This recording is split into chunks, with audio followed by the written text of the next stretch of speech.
बहुत स्वागत है संजय जी आपका ई विमर्श के इस सेशन में। नमस्कार। चूंकि अभी तक हमने 2 महीने से भी ज्यादा का वक्त जो है वो लॉकडाउन में बिताया है और विभिन्न देशों में जिस तरीके के हालात हैं, हमारे देश में वो हालात नहीं है क्योंकि वक्त रहते लॉकडाउन का फैसला ले लिया गया। अब हम अनलॉक 1 की तरफ बढ़ चले हैं। ऐसे में अब कोरोना काल से निपटने के लिए तैयारी हमारी और दुरुस्त होनी चाहिए। आपको क्या लगता है इस दिशा में क्या नई और बड़ी मुसीबतों का हमें सामना करना पड़ेगा? किस तरीके की तैयारी उन मुसीबतों से, उन चुनौतियों से लड़ने के लिए आपके विभाग के पास से क्या तैयारी आप लोगों के पास? जैसा कि हम सभी जानते हैं कि 25 मार्च से लॉकडाउन शुरू हुआ था। जैसा कि हम देखते पिछले करीब 70 दिनों में जिस तरह से हमने देखा कि अमेरिका या करीब जो यूरोपियन कंट्रीज है, ऐसे जो टॉप के जो 10 कंट्रीज थे जिनकी करीब 142 करोड़ जिनकी आबादी है, उसमें आज हम लोग देखते हैं कि करीब 50 लाख से भी ज्यादा पॉजिटिव उनके पेशेंट है। जो कुछ भी दुनिया में जो डेथ हुई उसमें 3 लाख से ज्यादा डेथ, 3 या 3.25 लाख से ज्यादा डेथ उनके यहाँ हुई। तो आखिरी कोई पॉजिटिव होना, डेथ होना, एक भी व्यक्ति की जान जाती है तो वो भी कुछ अच्छा नहीं है। लेकिन पूरे दुनिया को अगर देखा जाए, क्योंकि वो लोग सभी तरह से वहाँ की मेडिकल फैसिलिटी या उनका जो आर्थिक विकास हुआ है वो हिसाब से हमारे से कई आगे है।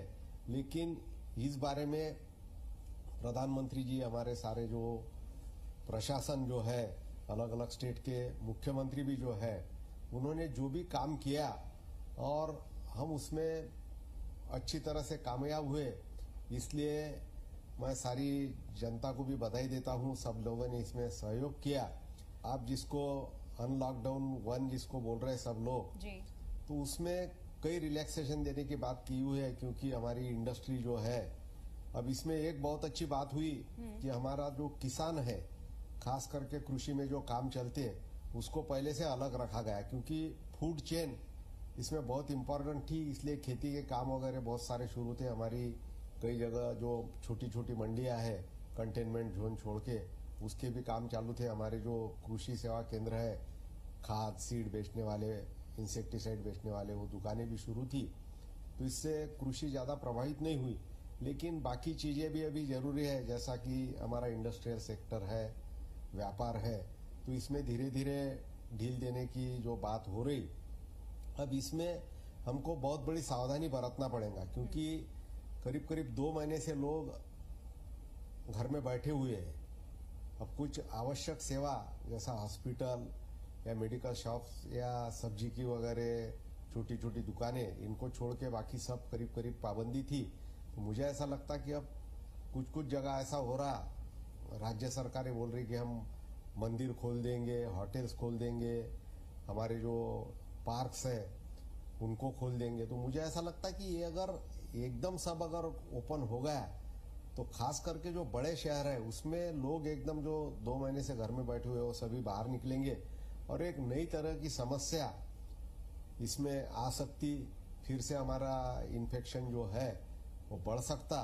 तो मुझे ऐसा लगता कि इसमें जो सरकार है, खास करके राज्य सरकारें और जो स्थानिक प्रशासन है जी, उनको बहुत सावधानी बरतना होगा। और हमारी जो जनता है, मुझे लगता है कि उसने अभी तक बहुत सहयोग किया और अब बहुत सारे लोग कोरोना के साथ किस तरह से जीना, इससे खुद का बचाव कैसा करना, इसमें उनको बहुत सारी बातें जो है वो मालूम हुई। सब लोग, हम देखते कि सब लोग मास्क लगाते, जो आपस में जो दूरी रखना चाहिए वो दूरी भी वो रख रहे हैं। लेकिन फिर भी इसमें और ज्यादा सावधानता बरतने की इसमें जरूरत है। बिल्कुल संजय जी, आपने जिक्र किया तमाम मेट्रो सिटीज का भी कि किस तरीके के हालात इस वक्त वहां पे हैं। महाराष्ट्र की बात की जाए, आपका गृह राज्य है, वहां पे स्थिति बहुत खराब है। बहुत ज्यादा तेजी से कोरोना वहां पर पैर पसारता नजर आया है। ऐसे में जब हम अनलॉक 1 की बात करते हैं और तमाम रियायतें भी दी गई हैं, बाजार खोलने की अनुमति दे दी गई है और एक राज्य से दूसरे राज्य तक अब जो लोग हैं वो ट्रैवल भी कर सकते हैं, अनुमति भी दी गई है गृह मंत्रालय की तरफ से। तो अगर इन राज्यों में लोग जाते हैं, अगर कोरोना संदिग्ध होते हैं, वो एक सिम्टोमेटिक होते हैं वो, तो इसको कैसे आप निपट पाएंगे इससे, चूंकि इन दिनों तो कई ऐसे केसेस सामने आए हैं जहां पर कोई सिम्टम्स ही नजर नहीं आते हैं, कोई संदिग्ध नजर नहीं आता, लेकिन जब टेस्ट होता है तो रिपोर्ट उसके पॉजिटिव आते हैं। महाराष्ट्र जैसे राज्य के लिए तो ये और चैलेंजिंग फेज होगा। हाँ, इसमें हमने एक देखा कि करीब करीब 80% से ज्यादा लोग जो है उनको किसी भी तरह के कोई लक्षण, कोई सिम्टम्स, कोई तकलीफ उनमें देखी नहीं जाती, और ये एक अच्छी बात भी है और इससे समस्या भी पैदा होती, क्योंकि वो जल्दी से आइडेंटिफाई नहीं होता, उसको खुद को भी पता नहीं रहता, और उसको जब तक कुछ सिम्टम्स आते तब तक वो कैरियर बने रहता, वो खुद भी कोई सावधानी नहीं बरतता और कई लोगों को पॉजिटिव करके छोड़ता। तो ये बहुत बड़ी मुसीबत इसमें है। इसीलिए मैंने जो शुरुआत में कहा कि एकदम सबका सब जो है पूरी तरह से सब छूट देना, तो इससे बहुत ज्यादा समस्या बढ़ सकती।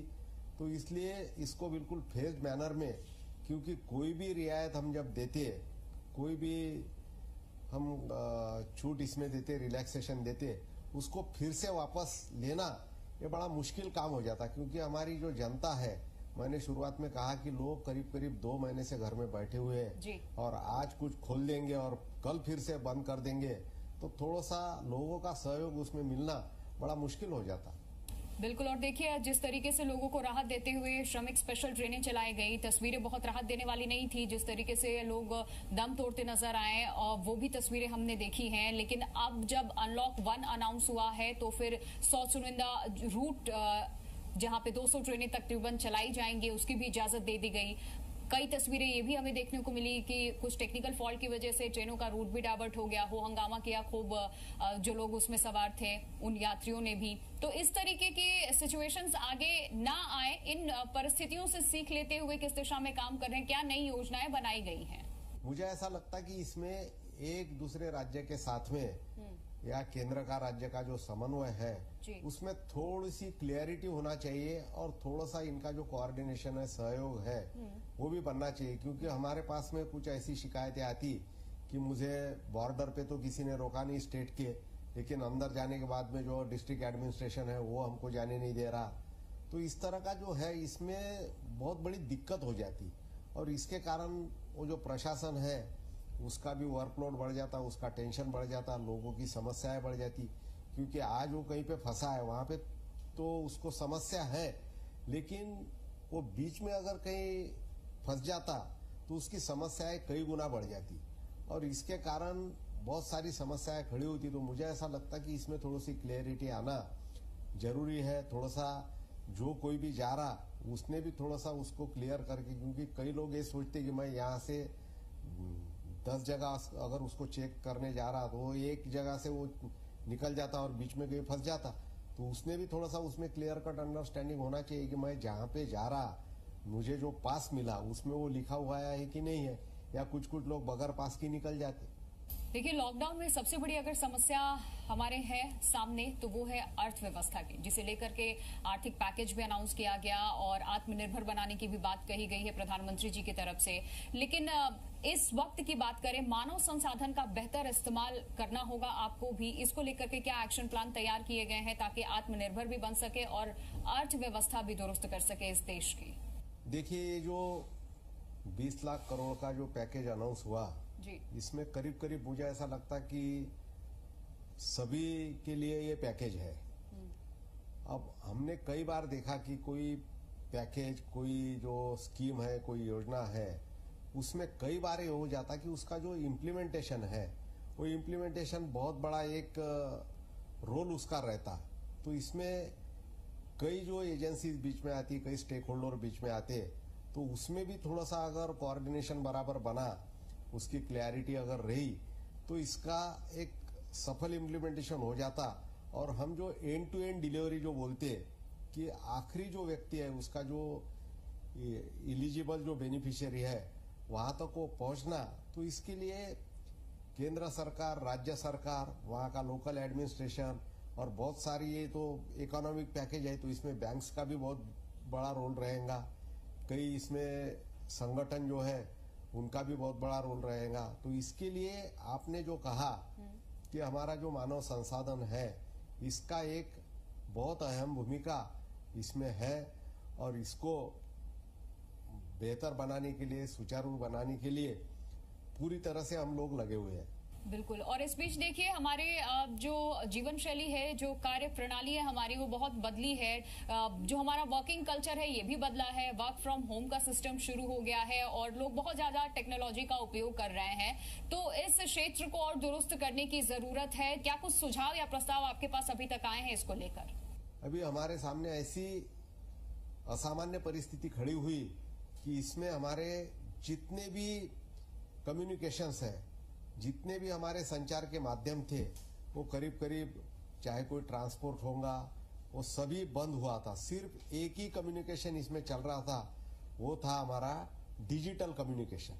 तो अब इसकी आवश्यकता जो है, खास करके हमारा शिक्षा का क्षेत्र होगा या जितना भी एडमिनिस्ट्रेशन है, उसमें अब पहले जो अभी तक जो चेंज कई सालों में नहीं हुए, मुझे ऐसा लगता कि कुछ महीनों में वो बदलाव हमने स्वीकार किए। और इसका जो आप जो बोल रहे हैं, इसके लिए इंफ्रास्ट्रक्चर वगैरह, तो उसकी तैयारी तो हम कई सालों से कर रहे थे, लेकिन अब उसको और तेजी से करना पड़ेगा। जैसा कि पिछले 6 सालों में जो हमारे पास में जितने भी हमारे ये 6 लाख हमारे BTS थे, वो 22 लाख हो गए। हमारे कई ऐसे गांव है, जैसा हमारा भारत नेट का प्रोजेक्ट है, उसमें हमने कई जगह हम करीब करीब 2.5 लाख जो ग्राम पंचायत है उसको हम फाइबर ऑप्टिक से कनेक्ट कर रहे हैं। अब अभी तक हमने ग्राम पंचायत का सोचा था, अब वहां पे हर घर में ऑप्टिक फाइबर या वाईफाई के द्वारा ये हम कैसा पहुंचाए, ब्रॉडबैंड इंटरनेट कैसा पहुंचाए, उसके लिए हम काम कर रहे हैं। बाद में हमने शिक्षा के लिए, जैसा अभी तक हमारा ये स्कूल एजुकेशन के लिए दीक्षा प्लेटफॉर्म है, बाद में हायर एजुकेशन के लिए हमने स्वयं के ऑनलाइन जो कोर्सेस है वो किए, और बाद में हमने जो हमारी अव्वल जो हमारी 100 हमारी जो यूनिवर्सिटीज है टॉप 100, उसको हम उनके जो ऑनलाइन कोर्सेस है उसको भी हमने मान्यता दी है। अब वो अपने ऑनलाइन कोर्सेस से हमारे विद्यार्थियों को वो डिग्री भी दे सकते। रूरल डेवलपमेंट, एग्रीकल्चर, इन सबों से भी आप जुड़े रहे हैं, इसमें भी आपने काम किया है। लोकसभा में इन दोनों क्षेत्रों के लिए जो समिति बनी है उसके सदस्य भी हैं। तो इस वक्त कोरोना काल में कितनी बड़ी नुकसान आप उस क्षेत्र में देखते हैं और उसकी भरपाई कैसे की जाएगी, इसके लिए भी आपने क्या सुझाव दिए हैं? समिति के सामने कुछ रखा है प्रस्ताव या फिर उनकी तरफ से कुछ पक्ष रखे गए हों? नहीं, मुझे ऐसा लगता है कि इसमें हमारे जो गांव है, दूर दराज के जो क्षेत्र है हमारे, वो प्रभावित तो सारा देश हुआ, सारी दुनिया हुई, लेकिन इस जो महामारी है, महामारी से वो लोग, उसका प्रादुर्भाव वहां पे नहीं हुआ। बाकी जो है, क्योंकि ये ऊपर से नीचे तक जैसा पानी जो है वो पर्कोलेट होता, उसी तरह हमारे इकोनॉमी का है, सभी चीजों का है, तो उसका तो असर गांव के ऊपर निश्चित हुआ। क्योंकि हमारे कई जो फल है, सब्जी है, उसका बहुत बड़ा नुकसान हुआ। वो मार्केट में नहीं आता था, उसके खेत में वो सड़ गया, उसका तो नुकसान होगा है। लेकिन मुझे ऐसा लगता कि अब ये पोस्ट कोविड जो है, तो इसमें कुछ अच्छी चीजें भी गांव में होंगी। छोटे छोटे जो हमारे जो कुछ उद्योग है वो गांव में लग सकते। जिस तरह मैंने कहा कि आप गांव में रह के भी कुछ छोटे व्यवसाय चला सकते, छोटे छोटे जो स्मॉल स्केल यूनिट है वो गांव में लग सकते। तो मुझे ऐसा लगता है हमको उसके बारे में सोचना पड़ेगा। और अभी हम सिर्फ प्लानिंग कर सकते, क्योंकि जिस तरह से कोई हम एखादा मैथमेटिक्स में कोई प्रॉब्लम हम सॉल्व करते हैं, तो उसमें जितने अननोन फैक्टर होंगे उतना वो गणित आसान रहता। उसी तरह से अब ये कब तक रहेगा ये कोई नहीं बता सकता, और ये सबसे बड़ा अननोन फैक्टर इसमें है। इसके कारण हम आज जो प्लानिंग कर रहे हैं, ये सोच के कर रहे हैं कि भाई 2 महीने के बाद सामान्य होंगी हालत, 4 महीने के बाद होंगी। तो इस तरह इसके लिए अलग अलग मॉडल है। लेकिन निश्चित मुझे ऐसा लगता कि ये जो बहुत बड़ा संकट जो है, उसमें कई अपॉर्चुनिटीज हमको निश्चित ही दिख रही। चलिए, बहुत बहुत शुक्रिया संजय जी आपका ये विमर्श के सेशन में जुड़ने के लिए, इसका हिस्सा बनने के लिए बहुत शुक्रिया। धन्यवाद, नमस्कार।